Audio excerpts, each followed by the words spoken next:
Tenochtitlan, 1519. 500 Spanish soldiers stand at the edge of an empire of millions. They have steel, they have horses, they have gunpowder. It will not be enough. Not even close. And yet, within 2 years, 90% of the population is gone.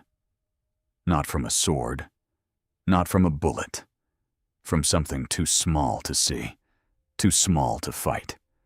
This is the story of the real conquerors of human history. Not kings, not armies. Microbes. Rewind 200 years. A different continent, a different killer. A merchant ship drifts into the harbor of Messina, Sicily. Its crew is already dead, or dying. The cargo hold carries no gold, no spice, it carries fleas.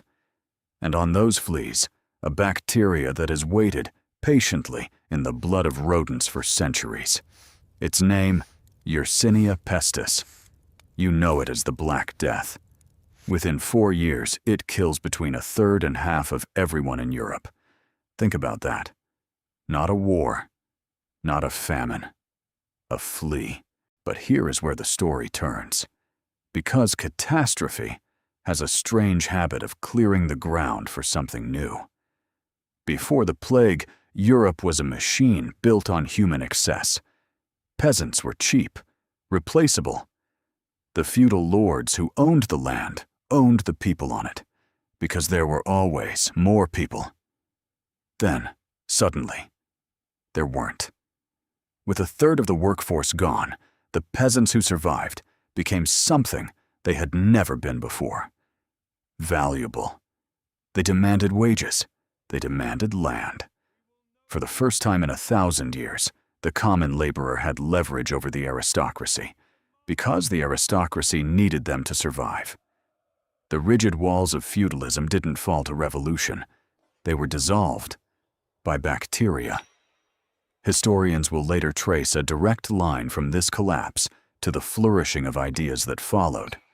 New art, new science, new ways of thinking about the individual. A rebirth. We call it the Renaissance. The plague didn't just take life, it rewrote who was allowed to live well. Some pathogens destroy empires. This one built one, and then quietly unbuilt it. For centuries, Rome's greatest weapon wasn't the legion, it was the swamp. The marshlands around the capital bred a parasite carried by mosquitoes. Malaria. Brutal. Relentless. And it had a strange loyalty. It killed foreigners far more efficiently than it killed Romans, who had generations of partial immunity built into their blood. Invading armies that dared march on Rome through those swamps didn't just face soldiers. They faced an invisible wall no shield could stop. Malaria became Rome's unpaid, unacknowledged legion, a biological moat protecting the eternal city for the better part of 1,000 years. But the thing about a weapon you don't control is that eventually it turns. As the empire weakened, as aqueducts failed, and swamps expanded unchecked, that same parasite began killing the people it once protected. Some historians believe malaria didn't just weaken Rome, it helped bury it. The empire builder became the empire's executioner. Now come back to the present, to a place most of us will never see. Siberia, the permafrost, ground that has not thawed in tens of thousands of years. It is, in a very real sense, humanity's freezer, a time capsule holding the remains of a world that existed before we did. Mammoths, ancient forests, and something else. Bodies, bacteria, viruses that haven't seen sunlight or a human immune system in over 50,000 years. In 2016, a heat wave thawed a patch of Siberian permafrost that had been frozen for decades. Buried beneath it, the corpse of a reindeer, dead from anthrax more than 70 years earlier. The bacteria had been waiting, dormant, patient. It didn't care how long it slept. Within weeks, dozens of people were infected. A 12-year-old boy died. That was one outbreak, one patch of thawed ground, one pathogen we already understood. Scientists estimate the permafrost is now thawing at a pace not seen in human history.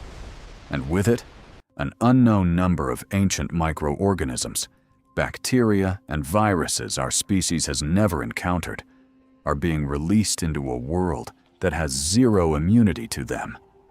We survived the Black Death because eventually resistance emerged in the population. We survived malaria because our bodies adapted, generation after generation. But adaptation takes time we may not have against something we've never met before. We built cities of 10 million people.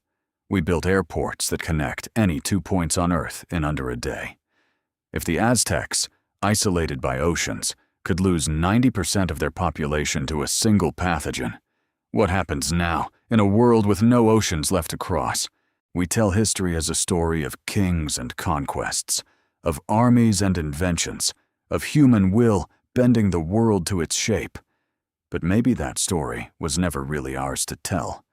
Maybe, all along, the real authors were smaller than a grain of sand, blind, mindless, without ambition, without malice, and yet more powerful than any empire that ever raised a flag. They toppled feudalism. They built and broke an empire. They may be waking up right now beneath our feet, in ground that hasn't felt warmth since before we learned to write. So we're left with an uncomfortable question, one worth sitting with long after this video ends. Are we truly the masters of this planet? Or are we just its tenants, allowed to stay for now, at the pleasure of something we cannot see, cannot predict, and have never once controlled?